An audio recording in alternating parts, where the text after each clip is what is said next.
sync my iPhone with multiple computers. It's ridiculous. Like, so right now, I haven't updated my, I guess your iPod list, my music list on my iPhone in like 3 months because it was synced with my laptop. So my laptop hard drive crashed, so I had to have the whole thing reinstalled. So now it doesn't recognize it was ever synced to it. So now when I want to sync it to a new computer, it wants to erase all my music and let me start over, and I can't get the music on there that's off of there because I didn't buy it from iTunes. Bullshit.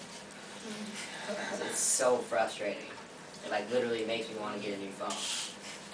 But then if you bought it legally, you wouldn't have that problem, right? You're right, I wouldn't. If I paid $300 for all the songs I got on my phone, I wouldn't have a problem getting it back. But I mean, with a Droid, you don't even have to, you can download music from your phone to your phone with the app.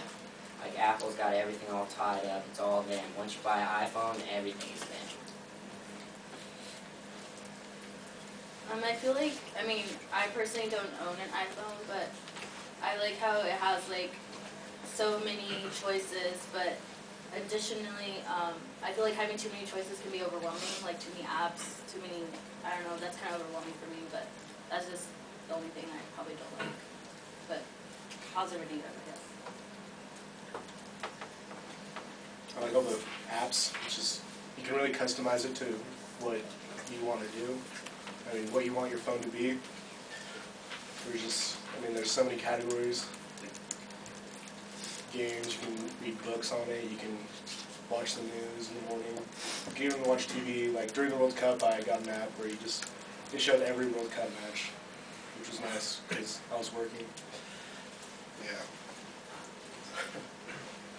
Definitely the availability of apps on the Apple market is far greater than the Android market. It's like 3 to 1 or 4 to 1.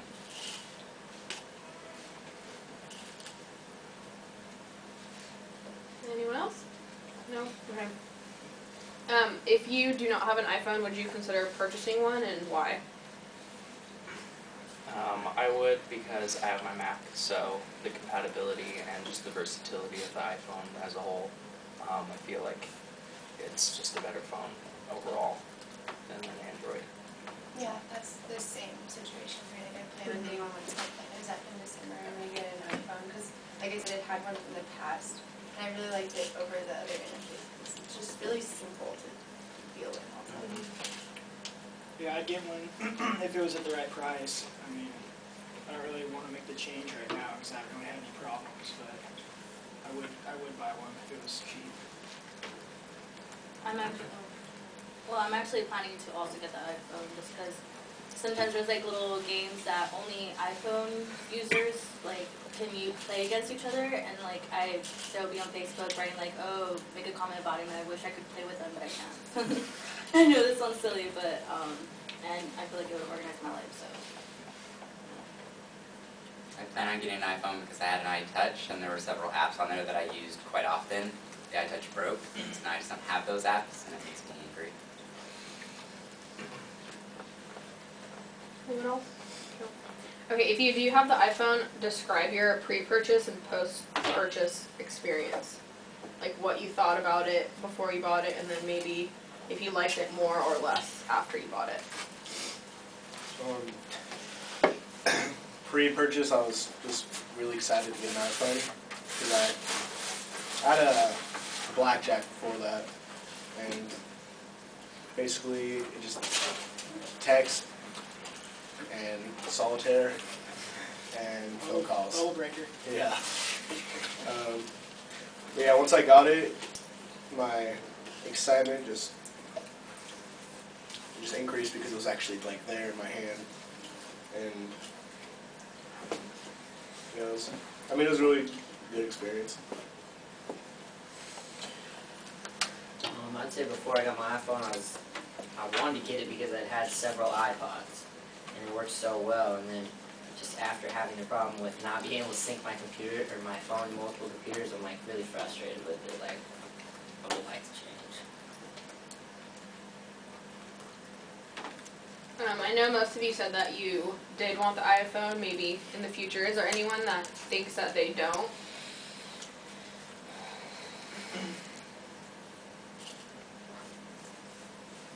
I want to switch. I'm gonna have it now.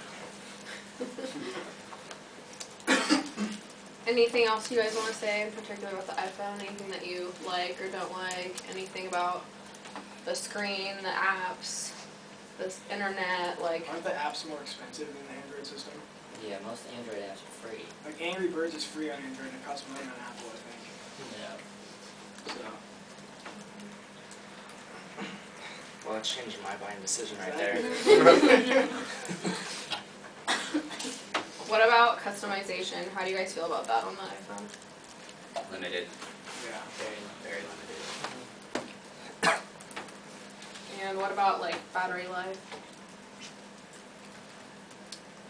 Not bad. Not bad.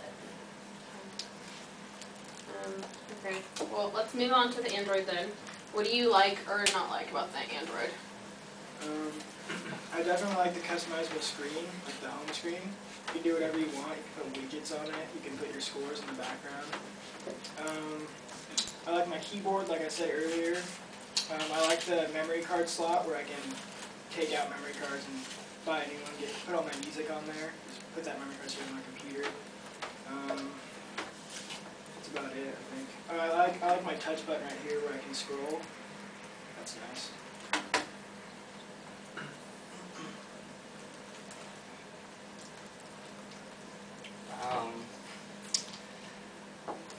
I don't know.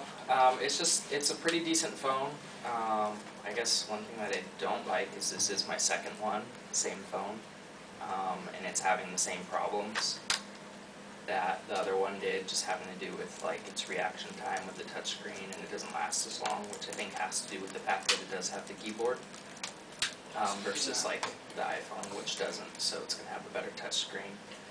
But I do like the customize that option to be able to change the interface quite a bit, although some updates have made it harder to do so, or completely redo your interface. Well, the app network better on the Android because Apple has to approve every single app that goes through the iTunes network. And Android, anybody can develop app, just throw it out there. So there's so many like different apps that Apple won't approve, do different things. Just, I guess you could even say maybe they're illegal, like downloading music or whatever. Just it's more free range. It's not as controlled. I have noticed that, like, while both phones seem to have lots of problems, most of my friends who have Androids, they just, something with parts doesn't last very long, and, like, I mean, we all know people who break their screens and then they don't work, but it seems like a higher amount of Android users, their phone just stops working well than Apple. I've been on Android for 2 years. Not one Android has broke. Only on two Android phones. Have you guys had problems with your phones just not working? Plenty. I have the Motorola, the first Droid though, so I think that's the biggest issue, is it's the first Droid that has ever existed, whereas other companies have come out with newer phones and just newer versions that have less flaws in everything in the programming and the technology itself. So. What about the iPhone? Anyone had any issues with the iPhone breaking? No, I've even dropped this thing. I haven't had a glitch with it. I think, see the case even broke right here from dropping it. Nothing. Trooper. It's like a brick. Yeah, the only time I ever had a problem with my iPhone is when I took it swimming. Yeah. Funny. Alright, so those of you that have an Android, describe your pre- and post-purchase experience. I was pretty excited when I went to the store because this is the G2 and I owned the G1 at first, which is the Google phone. And the G1 was really slow, like it lagged on everything I did. And this phone's pretty fast and I haven't had any lagging on it since I've got it. After I got it, pretty much all my expectations were pretty much met. I mean, I could do a lot more, and it still works now today, so pretty happy with it. I would say the same, so I was just really excited to be able to have a phone where I could access the internet and be able to do my email